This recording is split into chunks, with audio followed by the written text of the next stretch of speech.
آج کی بابرکت شب نور شب برات کے نام سے معروف اور مشہور ہے۔ اس بابرکت شب کے دامن میں اتنی برکتیں اور اتنی رحمتیں ہیں کہ اللہ جل شانہ گناہ گاروں کو جہنم کی آگ سے آزاد فرما دیتا ہے۔ ام المومنین سیدہ طیبہ طاہرہ سیدہ عائشہ صدیقہ رضی اللہ تعالی عنہا فرماتی ہیں، ایک دن میں دیکھا کہ حضور میرے حجرہ میں نہیں ہیں، تو میں حضور کو تلاش کرنے نکلی۔ جنت البقیع میں آسمان کی طرف سر اٹھائے حضور اللہ سے التجائیں کر رہے تھے۔ مجھے دیکھا تو ارشاد فرمایا، عائشہ کیا تم نے یہ سمجھا کہ اللہ کا رسول تم سے زیادتی کرے گا؟ فرماتی ہیں میں نے عرض کی یا رسول اللہ صلی اللہ علیہ وسلم، میں یہ سمجھا شاید آپ کسی زوجائے محترمہ کے حجرہ میں تشریف لے گئے ہیں۔ فرمایا آج لیلۃ النصف من شعبان، شعبان کی 15ویں رات ہے، درمیانی شب ہے۔ اس رات کو اللہ تعالیٰ جل شانہ آسمان دنیا پہ نزول اجلال فرماتا ہے اور قبیلہ بنو کلب کی بکریوں کے بالوں سے زیادہ لوگوں کو جہنم کی آگ سے آزاد کر دیتا ہے۔ قبیلہ بنو کلب عرب کا بہت بڑا قبیلہ تھا جو بھیڑ بکریاں پالتے تھے اور لاکھوں کی تعداد میں ان کی بکریوں اور بھیڑوں کے ریوڑ تھے۔ تو اس قبیلے کی بکریوں کے بالوں سے بھی زیادہ گناہ گاروں کو جہنم کی آگ سے آزاد کر دیا جاتا ہے۔ تو یہ وہ بابرکت شب رحمت ہے، شب نور ہے، جس کے دامن میں اتنی برکتیں ہیں کہ کوئی محروم نہیں رہتا۔ صرف وہ بد نصیب لوگ جو شرک میں مبتلا ہیں، جو سخت کینہ پرور ہیں، جو قطع رحمی کرتے ہیں، قاتل ہیں، عادی شرابی یا بدکار ہیں، انہیں اس مبارک رات میں محروم رکھا جاتا ہے، ورنہ اللہ کی رحمتوں کا عموم اس بابرکت راتوں میں اس قدر ہوتا ہے کہ کوئی گناہ گار جو اس کے حضور ہاتھ دعا کے لیے اٹھاتا ہے اور اپنا دامن پھیلا کے اس کی رحمتیں مانگتا ہے، اسے محروم نہیں رکھا جاتا، بلکہ اللہ سب گناہ گاروں کو جہنم کی آگ سے آزاد کر دیتا ہے۔ ایک روایت میں آتا ہے کہ اللہ لیلۃ النصف من شعبان، شعبان کی 15ویں رات کو آسمان دنیا پہ اپنی رحمتوں سے جلوہ گر ہوتا ہے اور فرماتا ہے کوئی رزق مانگنے والا، میں اس کی جھولیاں بھر دوں، ہے کوئی مغفرت طلب کرنے والا، میں اس کے گناہ معاف کر دوں، ہے کوئی مجھ سے عافیت مانگنے والا، میں اس کو عافیتوں سے نواز دوں، ہے کوئی فلاں چیز مانگنے والا، ہے کوئی فلاں چیز مانگنے والا، اس کی رحمتیں آواز دیتی ہیں اور یہ آواز غروب آفتاب سے لے کر کے طلوع فجر تک مسلسل بندوں کو دی جاتی ہے، اور بندے اس کے حضور اگر دست طلب دراز کریں، اپنی جھولی پھیلائیں، تو اللہ تعالیٰ ان کو ان کے مانگنے سے بھی زیادہ عطا فرماتا ہے۔ اس امت کو اللہ تعالیٰ نے اس طرح کی راتیں دے کر کے مغفرت، بخشش، غفران اور رحمتوں کی فراوانی نصیب کی ہے۔ میرے حضور نے ارشاد فرمایا ایک شخص صبح سے لے کے ظہر تک مزدوری کرتا ہے، اس کو ایک قیراط ملتا ہے۔ ایک ظہر سے لے کر عصر تک مزدوری کرتا ہے، اس کا وقت تھوڑا ہے لیکن اس کو بھی ایک قیراط ملتا ہے۔ اور تیسرا شخص عصر سے لے کر مغرب تک مزدوری کرتا ہے، اس کو 2 قیراط ملتے ہیں، جبکہ اس کا وقت دونوں سے کم ہے۔ فرمایا پہلی مثال یہود کی ہے، دوسری مثال نصارہ کی ہے، اور تیسری مثال میری امت کی ہے کہ اس کو تھوڑے عمل پر زیادہ ثواب دیا جاتا ہے۔ تو یہود اور نصارہ نے اس پہ برا منایا تو حضور علیہ السلام نے فرمایا کہ اللہ نے ان کے اجر میں تو کمی نہیں کی، لیکن مسلمانوں کو زیادہ اجر دے دیا، تو یہ اس کی کرم نوازی ہے۔ تو یہ تھوڑے وقت کی عبادتیں اور چند راتوں کی بیداری اور مخصوص اوقات میں اللہ کے حضور عبادت و ریاضت ایک گناہ گار کو کہاں سے کہاں تک پہنچا دیتی ہے، اس کے گناہوں کی معافی کا ذریعہ بھی بنتی ہے اور درجات کی بلندی کا سبب بھی۔ دیکھیے لیلۃ القدر ایک رات 1000 مہینے کی عبادتوں سے بہتر قرار پاتی ہے۔ اسی طرح دیگر مواقع ہیں کہ اللہ تعالیٰ اس امت کے لیے رکھے ہیں، رحمت رب بہانہ می طلب، اور یوں بھی پڑھا گیا رحمت رب بہانہ می طلب۔ اس کی رحمتیں قیمت نہیں مانگتی اور اس کی رحمتیں بہانہ تلاش کرتی ہیں، تو وہ اپنے بندوں کو بخشنے پہ آمادہ ہے اگر وہ اپنا دامن طلب پھیلائیں۔ قرآن مجید میں ایک مقام دیکھیے کتنا دل آویز ہے، فرمایا ما یفعل اللہ بعذابکم، اللہ تمہیں عذاب دے کے کیا کرے گا؟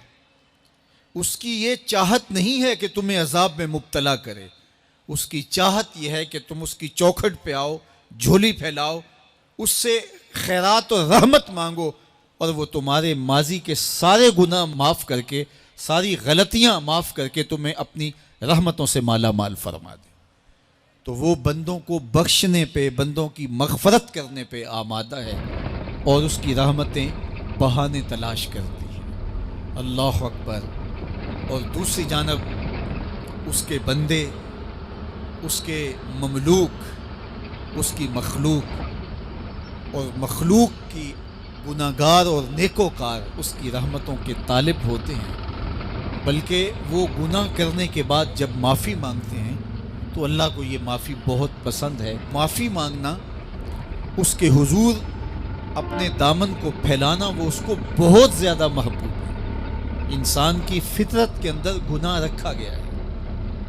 آگ، ہوا، مٹی، پانی، یہ ان 4 چیزوں کا مرکب ہے۔ اس کے جو عناصر ہیں اس میں کبھی اعتدال قائم نہیں رہتا اور اس سے گناہ سرزد ہو جاتے ہیں۔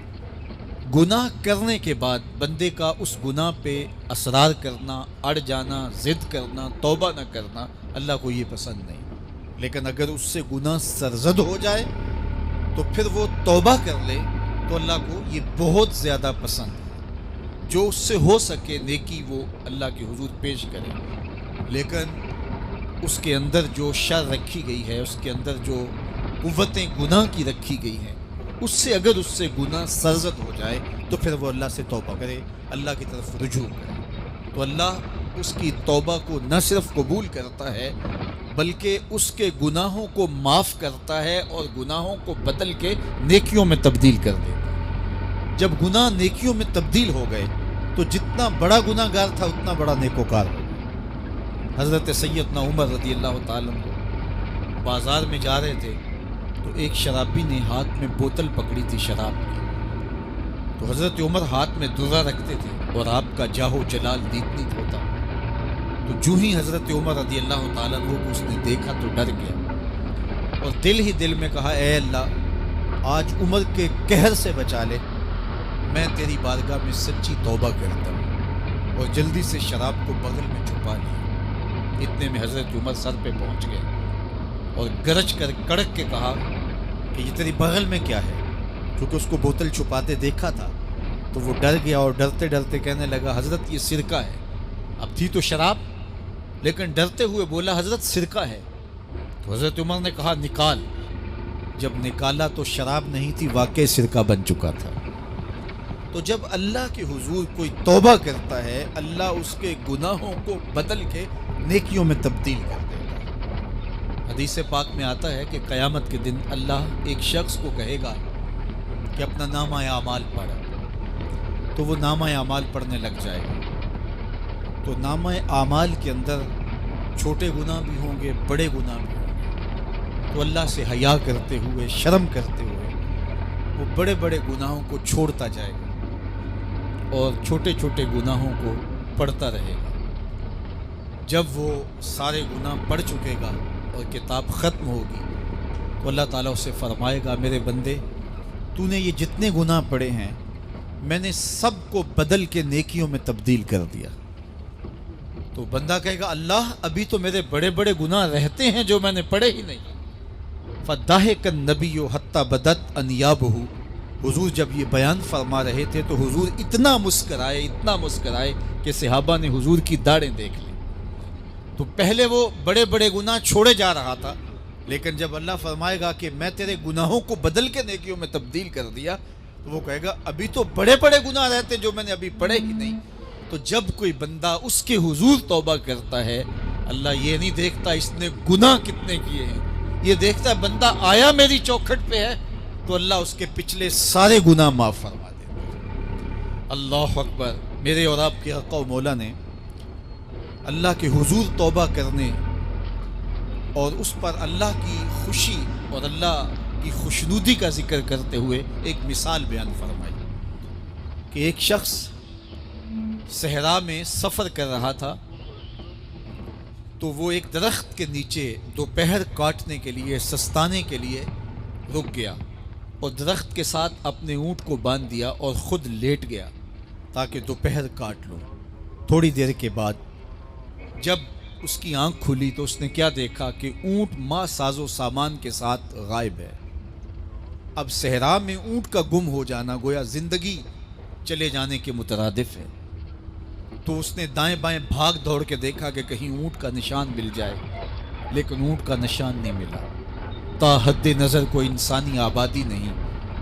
وہ بھاگا اور تھک ہار کے دوبارہ اسی درخت کے نیچے بیٹھ گیا اور پیاس سے ہلکان ہوا جا رہا تھا اور درخت کے ساتھ ٹیک لگا کے لیٹ گیا اور موت کا انتظار کرنے لگا۔ جن لوگوں نے صحرا کا سفر کیا ہے ان کو اس بات کا اندازہ ہوگا کہ کئی 100 میل تک انسانی آبادی ہی نہیں، اب نہ کچھ کھانے کے لیے بچا نہ کچھ پینے کے لیے بچا، اونٹ بھی غائب ہو گیا، توشا بھی ساتھ ہی چلا گیا، تو اب ظاہر ہے سیدھی موت ہی نظر آ رہی ہے۔